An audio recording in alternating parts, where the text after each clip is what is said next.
Ano po ba kasi yung on na sinasabi nyo? On.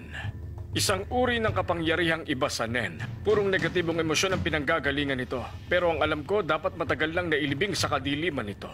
Kasama ng taong unang gumamit nun.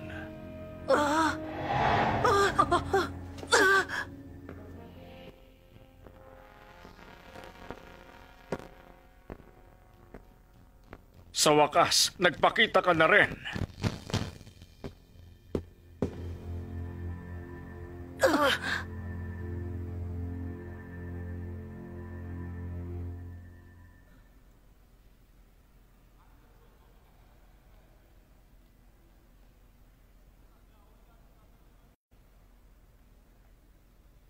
Yun lang ba ang ibubuga mo?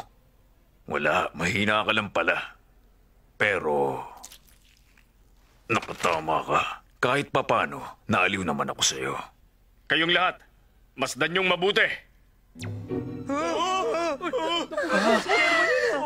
Siguro nagtataka na kayo kung sino kami at paano namin nagawang bigyan at ganito ang pinakamamahal niyong Siya ba ang bumugbog kay Sushi? Sinaktan niyo si Sushi! Lagot kayo sa akin! Lagot kami sa'yo? Talaga lang, ha?